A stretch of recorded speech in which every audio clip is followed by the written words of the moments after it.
So if you follow me on Instagram, you probably know that around 2 weeks ago I read History Is All You Left Me by Adam Silvera, and then I was in so much pain that I started saying I'm gonna watch a comfort show or like read a comfort book. But instead what I did was literally the next morning, like at 2 a.m. I watched all of Given, the anime, just because apparently I am some sort of masochist. Yeah, I am not feeling good. And now I am just thinking a lot about grief, so I've decided to make this video where I just want to kind of talk about my own personal journey with grief, while also referencing the ways in which Given, the anime, and History Is All You Left Me deal with this sort of topic. And in case you haven't heard about either of these pieces of art, I'm gonna tell you a little summary about each one. So History Is All You Left Me by Adam Silvera is a book about this boy named Griffin whose ex-boyfriend Theo passes away unexpectedly. And Theo had already gone to college, they had broken up, like they were exes. Theo was dating someone new, but it's still, you know, traumatic. So the whole book is about Griffin dealing with all these feelings and getting into this unlikely sort of friendship with Jackson, his ex-boyfriend's new boyfriend. So it's a lot to deal with, and I'm gonna try not to spoil it, but I will talk about the characters mostly. On the other hand, Given is an anime that, I say on the other hand, but it's actually pretty similar in some ways. Given is also about this boy called Mafuyu whose ex-boyfriend, well, it wasn't his ex when he passed away, it was his actual boyfriend. Anyway, his boyfriend Yuki passed away, also in a very traumatic and unexpected way. And the whole anime is just Mafuyu trying to deal with these emotions after sort of being in complete denial of even having these emotions, and learning to process them through music and through this other person that he meets and that also introduces him to music called Uenoyama. So it's a very slow burn romance anime with that whole layer of dealing with grief. And I do want to emphasize the musical aspect in Given, the anime, because it is about these boys in a band, and it is about like the ways in which music helps Mafuyu process everything. And in the 9th episode there's this big performance that he has, and he writes the lyrics for the song that they perform, and it's such an intense moment that I think I stopped breathing for the entirety of that song. So it's pretty well done. But anyway, onto this. So you're more or less prepared for the way in which this video is going to be edited. I filmed myself talking about History Is All You Left Me when I finished it. It's a little bit past midnight, and I just wanted to put my thoughts down before I go to sleep because I am very sad. So I'm just gonna kind of talk over the things that I said back then while also talking about Given and talking about my own story. But yeah, basically my story with losing someone is that my grandma passed away in 2019, and it was the first time that I had ever experienced this kind of loss, like of somebody that was legitimately close to me. I lived in the US from 2014 to 2018 for college, actually into 2019, because after my 4 years of university I had a work permit for a year, and I was going to come back June 2nd of 2019. And I studied in Seattle, so I had to take my flight from Seattle to Miami, and then from Miami to Guayaquil, my city in Ecuador. And on the flight from Seattle to Miami, I watched Bohemian Rhapsody, and I was like super emotional, and then I started writing this whole thing on my phone about how I was sad because I was saying bye to all of these people that I loved in university, like my friends that had become my family. But at the same time, even though I was sad, I started talking to myself on my notes about how I was grateful that I had found these people that made saying goodbye so hard. Like I found these people that I loved so much that it hurt to say goodbye to. So at the end it was like, I'm still happy even if I'm sad. And then I landed in Miami. I had like a layover of like 2 hours or so maybe. And then I was talking to a friend on my phone. I literally hung up with her because my dad was on the other line. And then I picked up the phone again for my parents, and they just said, like, your grandma passed away. And they literally just told me because my other cousin was posting it on Facebook. And even though they knew it was gonna be horrible for me to deal with that on the plane by myself, it was preferable that I preferable that I heard that from them than from fucking Facebook. I ended up calling my friend back, the one, like, I hung up with my parents because I didn't want to believe that it was true.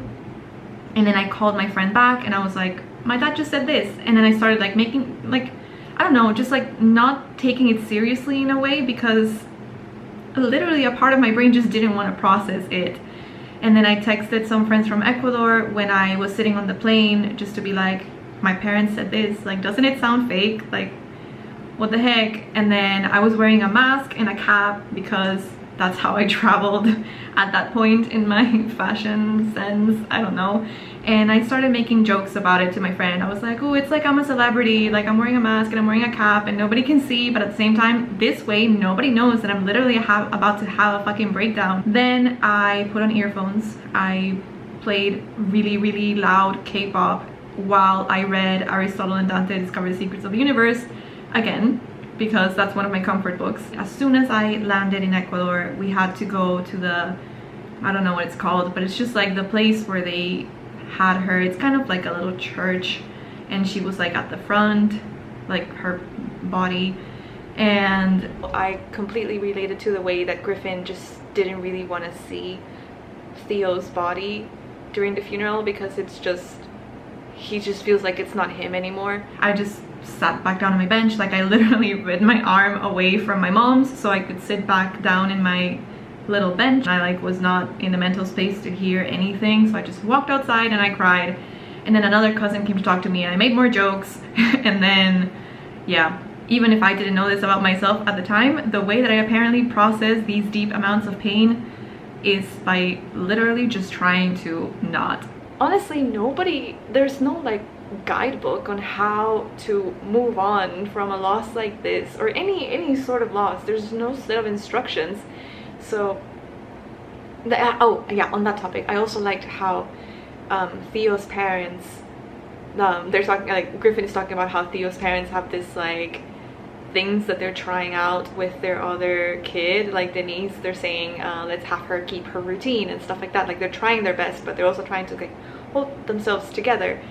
Like, yeah, just there's no set of instructions on how to do things, and that's why it's so genuine to see Griffin struggle with it in this way and like fuck up in so many ways and just go on this self-destructive path because you don't know what to do. It's nice to see how he's like learning to cope. Everybody's always like, time heals all wounds and all of that, and it's not like, I don't know how to explain it, but at least for me, it's not like something is necessarily healed, because books like this are gonna remind me of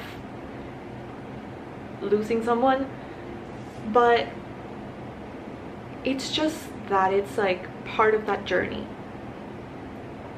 And on what I was saying before about how it's so personal, there was this point at the beginning where Jackson made a comment about how it's like Theo's death like served some purpose for him, and he didn't mean it in a bad way. Like he was just trying to go on that whole like, let's look at the bright side, I don't know.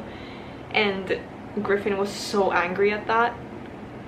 That was very real. I also really understood that, because I feel like sometimes people will also say things like, you know, like they didn't feel any pain, they are in a better place, or that sort of thing. And at least for me, like that didn't fucking help. Like it just made me feel worse, because I felt like I was being selfish and I wasn't supposed to feel like that after so long. It hurt so much because I kept saying that in my head, like, you should be over this by now, you should be over this by now. So when I was reading this book, I felt like there was, maybe of course it's my own bias, but I felt like Griffin also had that little voice in his head that was like, I should be over this by now. Not that the book took that long of a time, or that there is a certain amount of time that you're allowed to grieve, because everybody does things at their own pace and everybody processes things at their own pace. But I feel like there was so much depth to Griffin's feelings that it's believable. Okay, I feel like one of the things that also made this book really good is that we have this sequence of events that we're starting to get used to getting in this specific way. We are getting used to getting the story as a history now, history now, history now, history now. And then out of nowhere at the end, you start getting all of these like, wait, but there was also this, and there was also this. You start getting these little revelations at a specific moment in the story where it works. It works for us in seeing his journey and his process of grieving, to see him accept that this was also happening. Because it's like, at the beginning, he's like so focused on this, because this is the painful thing that happened, this is the traumatic thing that just happened. And then as he keeps going, it's like things start making sense again, like the world starts making a little bit of sense again, and we start getting all of those other details in the story, so everything starts making sense for us too. Even the way that that is written is sort of like the whole representation of how feelings work when you're going through a moment like that. Because at first it's like, it's only this, and then you start getting all of these other around things. It's just so well done. Now, something else that I don't know if you know about me from other social media is that the way that I process things is through writing. But when my grandma passed away, I physically couldn't write about it, even though I felt like that was the thing that was gonna help me stop making jokes about it and realize that it's true. I just I couldn't do it. And then the rest of that year, 2019, we traveled a bit with my family because my older brother lived in Australia, so we went to visit him. I just remember that even at one point in Australia, my brother, his girlfriend, my little brother, and I went clubbing, and at the club I was like crying, but I was also forcing myself to smile because I didn't want them to know that I was crying. Looking back, my face probably looked ridiculous, but in my head, that's just what made sense to do. Because I also just wasn't talking to anybody about it, because I felt like if I talked to someone about it, I was just gonna make them sadder, and I didn't want to do that. But the first time I actually wrote about what happened was way later. Another friend called Leia told me that she was doing this writing exercise where she writes about a memory in the present tense. And because I evidently hate myself, I decided to write about that memory of receiving the phone call and everything that happened after in the present tense, which literally just triggered a breakdown at like 3 or 4 a.m.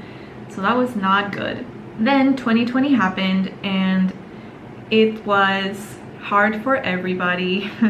I had an uncle who like almost died, and we literally, like, I was a teacher 2020 as well, and one of my students' parents was like, "I'm sorry for your loss," and I was like, what loss? They were like, "Oh, like your uncle, the doctor." And I was like, "He's not dead," but like he was that sick that people literally thought that he was already dead. He wasn't, he survived, he's okay now. But yeah, 2020, because we were just living that situation and I just had to stay home the whole year, and even working was just here at home in my computer because Zoom classes, it was finally the time when I was able to process everything. Like, I watched that movie Over the Moon and I started sobbing, and then I texted my coworker who became a really close friend about it, and she's like a therapist sort of friend, so she was like, "This is good, like you have to process things, there's no like timeline for when you should be over things, so you shouldn't be saying things like I should be over this by now," and things like that. I think that 2020 was just the year for all of the tears and all of the crying that I denied myself in 2019. I think the weird thing about grief for me is that I kept looking for some sense of closure, and I felt like I was going to find it in some piece of work or some piece of media, or like if I wrote, then it was going to give me closure. Overall, this whole book has just been kind of very, very painful, but also like finishing it does give you this weird sense of closure, which you don't really expect from books like this. Like, you know, like you kind of just expect pain, but getting that sort of closure from his journey is satisfying as a reader. Or I guess the way in which you get closure is like, you don't get it from the person who passed away or from somebody else. You like find closure within yourself. And I feel like that's something that Given represented really, really well in episode 9 with Mafuyu's performance, because literally the whole anime, Mafuyu is this really quiet character. He's like shy and a little bit awkward, and he's obviously trying not to think about those things, even though his like heart is about to explode. So right before he sings the song, he's saying something about how like, I too want to cry sometimes, like I too want to scream. There's this little section in the song where he like actually just screams, and that was the bit that like hit me.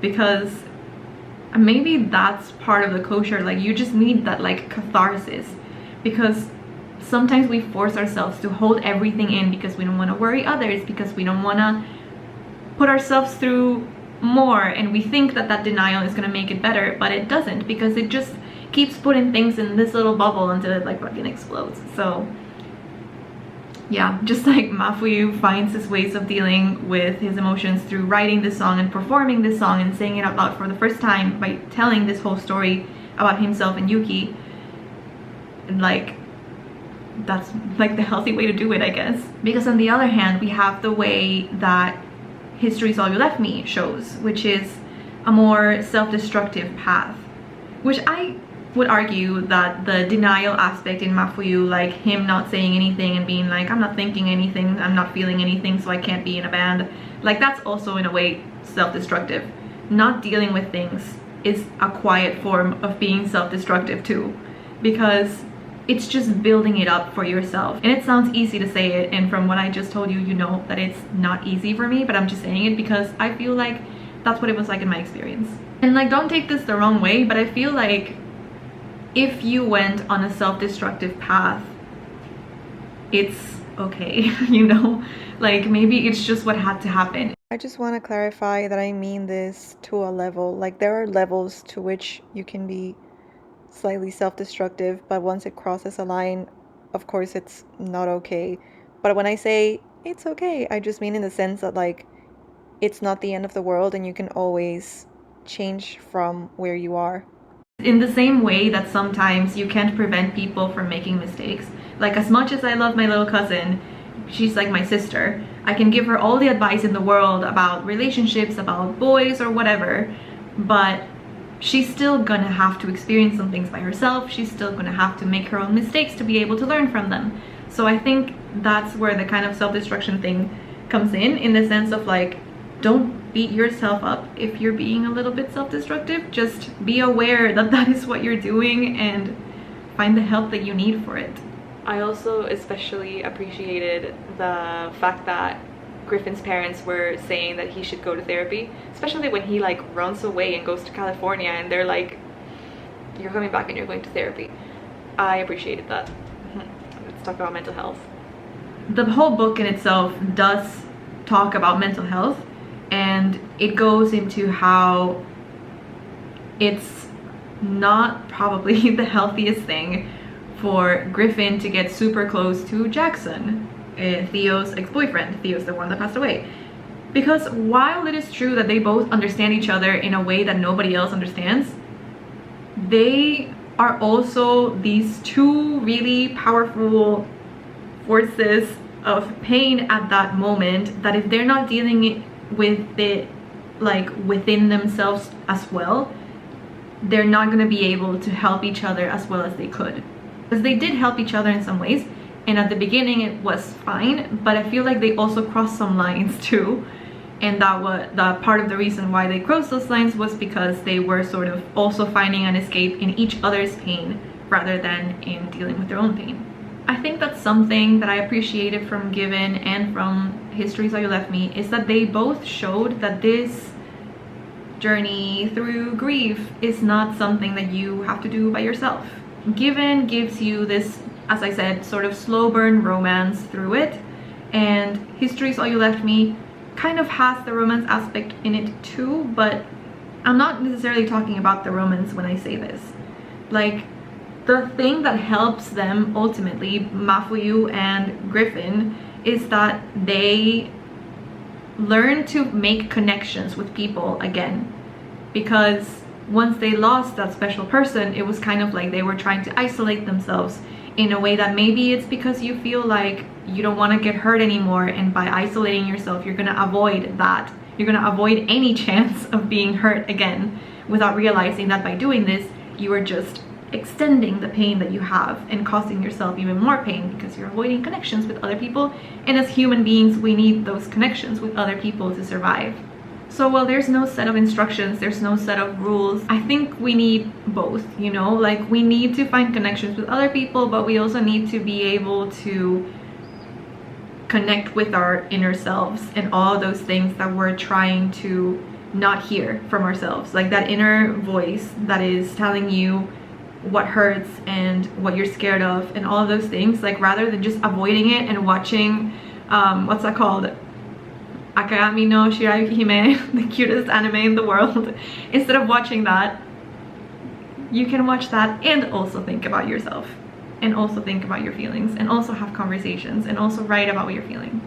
I'm not a therapist, I'm not a psychiatrist, I don't know if this is true, but like, I think if it helps you, it's fine, right? But if it helps you in a way that you're not just postponing the pain to never, you know, it helps you if it's like, it gives you a little bit of peace so that then you're in a better mental space to think about the things that you need to think about.